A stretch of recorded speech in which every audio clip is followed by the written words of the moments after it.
Don't get your feelings hurt. Read this. Hey guys, How are you doing? I'm back. Are you still sick? No. I actually, all I found out was I had to stop eating that stuff. What? What The stuff? Well, I was really hungry, and I found this stuff. And I started eating it, and it's called Soylent Green. Oh, dude. And later I found out, you already know. Yeah, you let me know. It's people, It's Yeah. right? which I'm a vegan, so that Right. wasn't So- cool. So that's not It's good. not Yeah. cool. Yeah, So that it made kinda me sucks. sick. But isn't it okay if vegans eat like other vegans? Well, how am yeah. I going to know? Oh, that's true. I don't That's know. true. I don't know. Don't they carry like cards? Not on. I mean, it was just a pile of gray stuff. It was weird. It was called green because it was gray. But Weird. That is anyway, weird. I ate a lot of it. I got sick. And point is, I'm back, Oh, ready to get to work. Let's Happy to review have you some here. movies. All right. And my sincerest apologies to the handful of short films that got bumped on our schedule Yeah. because of my foolish eating. Yeah, you shouldn't. Yeah, it's bad. I will not eat Soylent Green again. Anyway, so how's the Void been treating you guys? Pretty bad. Yeah. My corner's very boring. I need a book or something. Yeah. Or some video games would help. Yeah. I like some video games. You heard it. Send us video games. Yes. Mail them directly. Yes. Care of Payman Productions, The Void. Yes. Attention, Devon Keys. Right. Some video games would be absolutely Whoa! awesome. I mean, It's something to Payment do. mail. It's something to do. it's something to do. Thank you, Overlord. This is those. This is Those Who Sit Above by Sebastian Marcano-Perez. Those who sit above. Sit above. By All right. Sebastian. So Sebastian MP. there is a link Savvy MP. in the description for this film, Yep. and you can go watch it. But before you watch it, like and sub. What? Yeah. Really? Like Yeah. and sub, yo. Yeah. But then after you like and sub, then go watch the film. Come back, leave us a comment. You can like and sub them. Okay, too. look. Here's what you got to do. You got to like. You got to. No. He's not You got to saying it go right. watch the film. You got to come back and comment. Then you're gonna watch the video. I don't know. That's not Then really you're gonna clear. submit your own movie. It's not clear. Got my dick stuck in the ceiling fan. The instructions weren't clear, dude. They weren't clear enough. Dick is now in fan. Oh, If you would like to submit your movie, because most of our viewers are filmmakers like us. Remember when we had a life outside of the void? Oh, wow. good times. So if you've made movies, you can submit it to us, and we can give your film the same treatment that we're about to give Sebastian's film. Link in the description. Fill out the form. Send us your movie. Until then, let's go watch this one. Let's check it out. Here we go.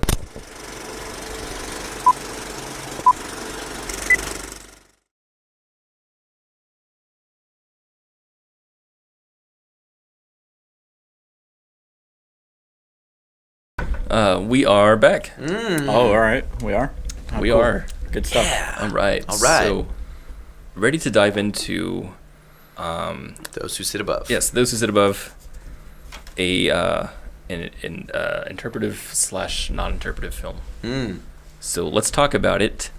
Kenny, Sure. lead us off.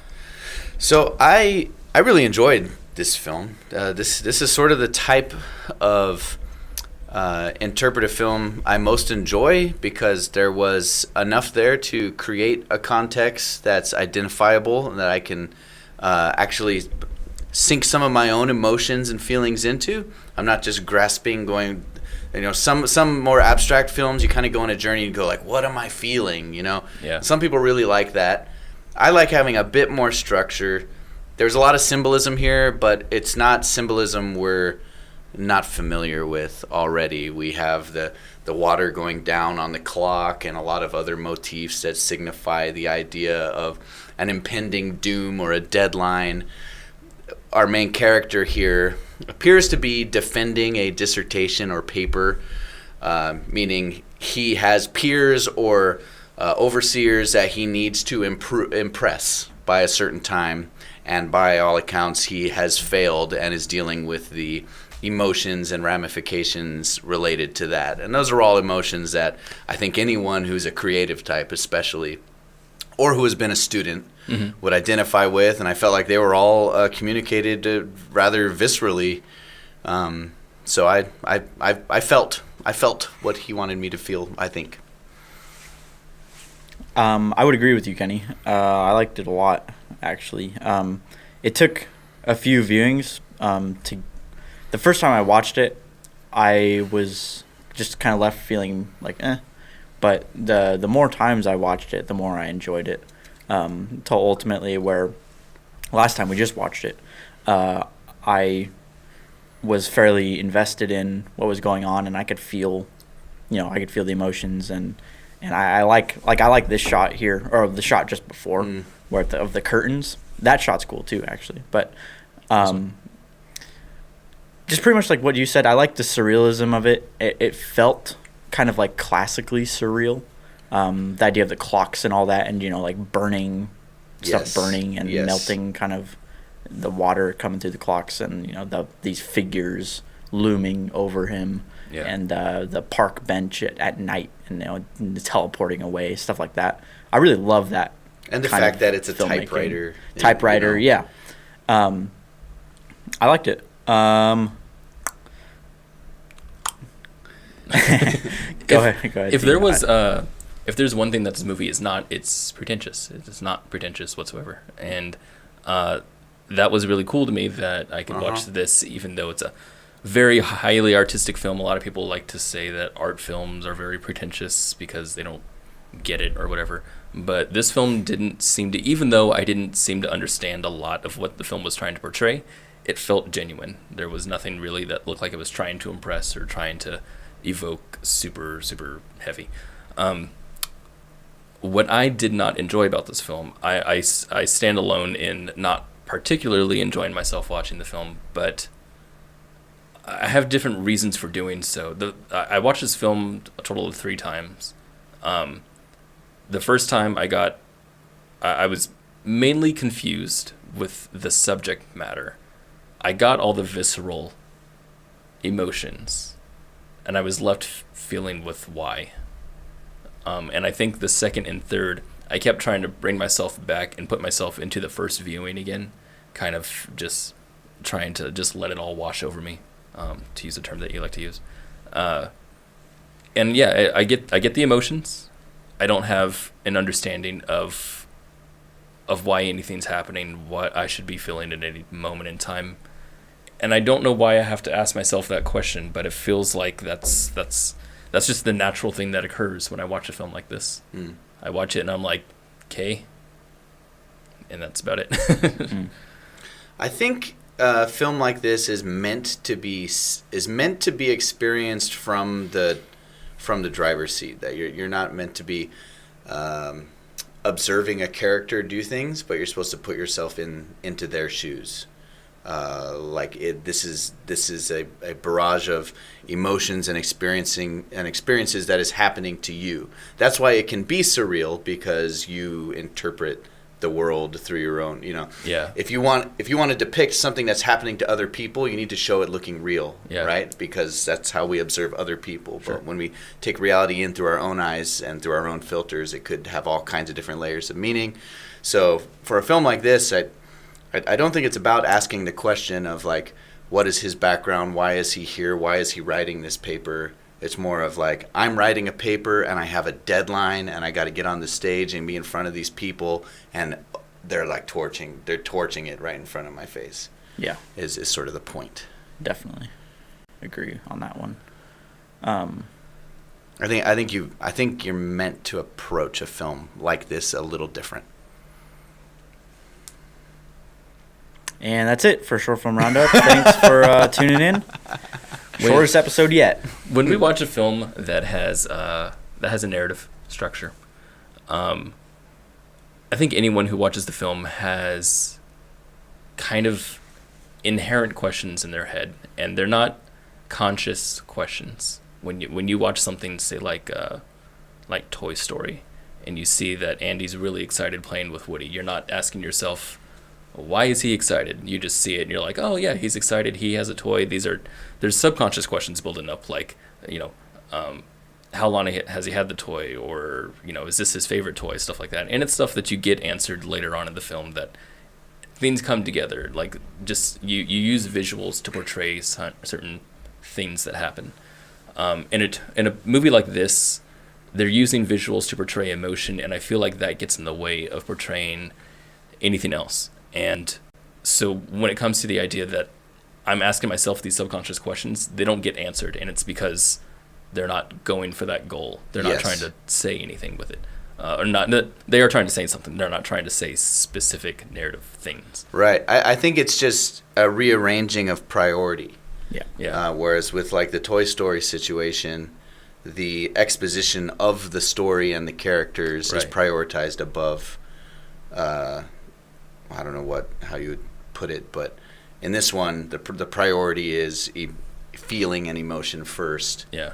The exposition second. So with that being said, something that I got from this film a lot was, like you said, the impending doom and the deadline and stuff like that. Yeah. A lot of this I felt was symbolic for a lot of things. Sure. When he's writing here, I thought, oh, he's writing the screenplay for some reason. That's just what I thought. When we see him look up and we hear the clock, I feel like he's either thinking or that the clock is like his mind telling him that he's running out of time. Yeah. The water going down the clock with no hands. Yeah. I'm not sure why that's a choice, but I know it's supposed to evoke a feeling. Well, I think he's lost track of time. Yeah, what this does is when you have the hands on the clock, it can show a time, but we don't have any idea of when the deadline is. Yeah. So every time we go back to those hands, it doesn't necessarily have any meaning that we're closer to a deadline. But this is like an hourglass now, where we're literally watching time that's weird. Sink through. disappear. So it's like an hourglass that's water that's also shaped like a clock. Yeah, it's time disappearing. I mean, I understand that when I look at it. Yeah. I just don't.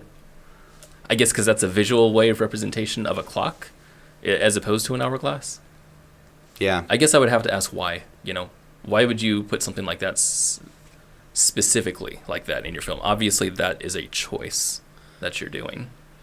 Why is my question. My biggest why of the whole thing, and also just to say, I never found myself asking too many questions throughout the whole film. Yeah. But my biggest why was this quick intercut of on the beach here, just at the beginning when he reaches his hand There up. were a couple there at the beginning that felt like interesting shots to just put in because they were interesting. Yeah, they're just Whereas there. I feel like almost everything else had real purpose and intention. Yeah. These other shots look like shots for shot's sake. Yeah, it didn't. I don't know how it connects to any of this. That was Unless he is writing a movie and these are like scenes from his movie. That's what I first thought. But I don't feel like he's writing a screenplay. Well, yeah. Because also creative writing is typically something you do by choice. Oh, that is a screenplay. That's a screenplay. Yeah. That's screenplay setup. It says and it says written The Twilight by. Show? It says episode. Does it say the Twilight Show? 191. The Twilight. It kind of looks like Twilight. Show. It says Twilight Love. The Twilight Love. Where is Everybody? Episode 101, written by Rod Serling. Rod Serling. Oh, that's an actual who had episode. the Twilight Zone. Yeah. That is the first episode of the Twilight Zone. Oh, where he's walking around the town. Yeah. No one's there. Yeah, and he's in a sensory deprivation chamber. Yeah. Yeah. Which started that whole twist of like the government was behind everything. Yeah. Now, why is that there? I don't know. Easter egg. That actually disappoints me a little. See, but this is a situation. It's like when you make this type of movie, throwing in something that's a little too much information. Throwing in like more information actually then starts to take back your ability to pour yourself into it. Yeah. So we've had like several films that are more abstract, but where the filmmaker wrote a big description about what it means. Yeah. And it actually like hurt our experience watching the movie. Yeah. Because it was not the type of movie you were supposed to be told what it means. Right. So knowing that now, I'm like, okay, now there's a whole nother level here. Maybe. Is he supposed to be a young Rod Serling? Well, another thing is it comes across as an and Easter egg Twilight to me. Zone. Flying clocks is a common motif in Twilight Zone lore. I'm wondering if that has any purpose. Those series of shots with on the beach. Also, this might not be related, or might be, but supposedly in dream states, your writing and reading is always supposed to look like gibberish. Mine does in my dreams. Yours does? Yes. Yeah. This was confusing to me. Yeah, that didn't I tie that. into anything other than it was cool. It reminded me of like that looks like a shot out of like Eraserhead or something. Yeah, it does. The world of Eraserhead. Well, it's the pole behind him, right? And it's 43. But what was the point of showing the 43? For fun. For fun. I don't know. Set up a mood. A mood film. That's a thing. Not necessarily a tone poem, but a mood film maybe.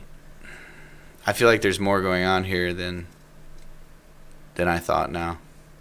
I've always felt like there was, and I wasn't sure why I felt that. Because to me, I felt like he's not writing for joy or because he wants to. He's writing because he has to.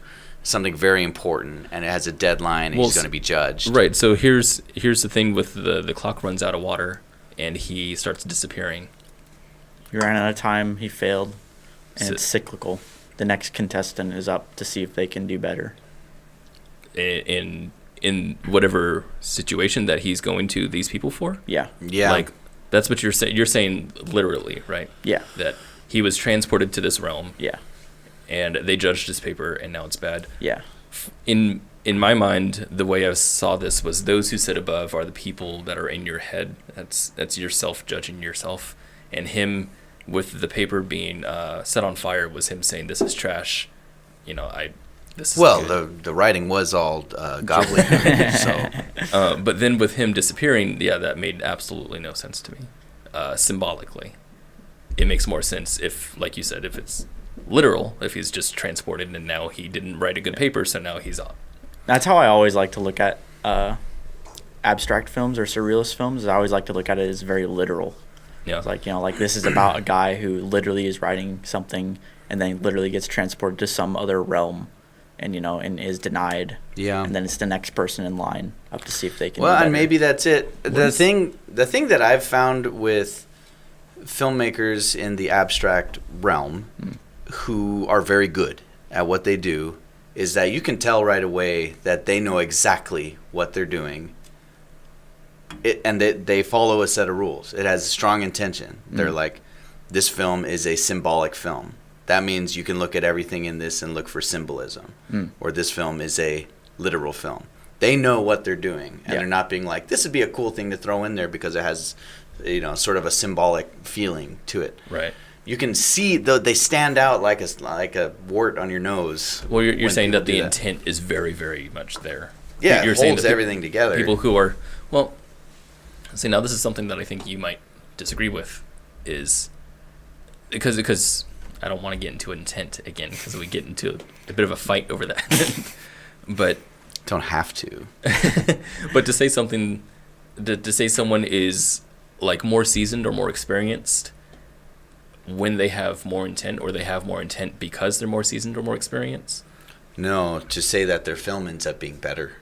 Right. Well, because Stronger. of their intent is stronger. Right? Yeah. But so, like, for example, I see a lot of beginning filmmakers who do things like you said, just, hey, that would be interesting. Let's put that in there. Yeah. When you're experienced, you either choose to put it in or you choose not to. But then there's also, like you said, some kind of experimental kinds of things. But then that gets, I think, kind of weird. Where I'm not sure if the intent is there to experiment or not. Does that make any sense? You didn't follow any of that. I'm just looking at you. You're flapping your mouth. I don't hear anything. I don't even know what part I'm supposed to disagree with. No, I want to say that the most experienced people, according to what Kenny just said, the most experienced people have the most intent. No. And that there's nothing left up to luck. I don't think that's necessarily true. What I'm suggesting is that the people who make a very strong abstract or symbolic or tone poem film know exactly what they want to make and how they want to make it. Yeah. They're not willy-nilly throwing in this part is literal and here's a symbol that I just thought of on let's throw that in. Right. They have a purpose to what they're making, and they don't have any baggage, basically. They don't have any fat. I would say so. Do we have any more to say on this topic? On this film or What on about the topic? movie? What movie? So back to those who sit above, I think we should delve into questions here. Yeah. What's the deal with this one? What is your? There's a very much a story I believe that is here. How right are we? How wrong are we? What were you thinking about when you made it? Intentions? What were your intentions? Yeah. What are you hoping a viewer gets out of your film? That's always an interesting question to me with this sort of movie, because there's the expressionist motivation is that I want to express something, but then a film doesn't really exist ultimately without an audience on the other side. So do you feel you expressed what you wanted to express, and what are you hoping an audience is getting out of it? That would be on the other end. Precisely my question. Yeah, precisely that. And please illuminate on the Twilight Zone tie-ins. Oh yeah. Oh, really? And on all of Easter it? egg. And is Easter that- egg or meaningful? Well, like Yeah. so I mean, the number 43 would be one thing that I'm like, does that mean anything? Is there a reason why that number is behind him?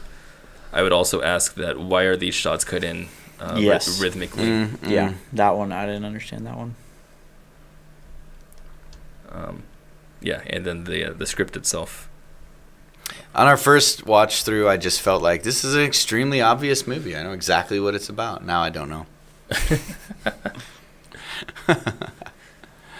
Cool. Thank you for sending your film to us. Indeed. Thank you very much. And, well, would you look at the time? This is a timeless void. I know that this hasn't worked in months.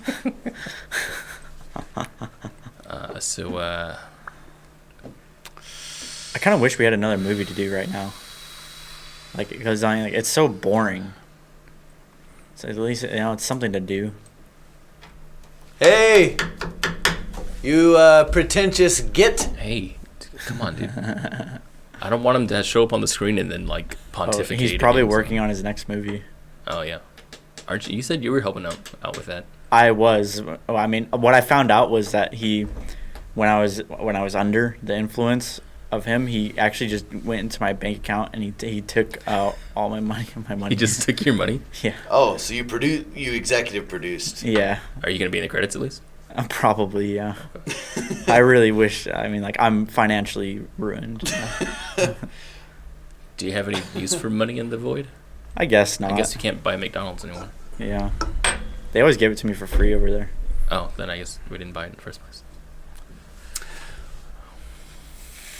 Awkward. Okay. I guess we're done here. Okay.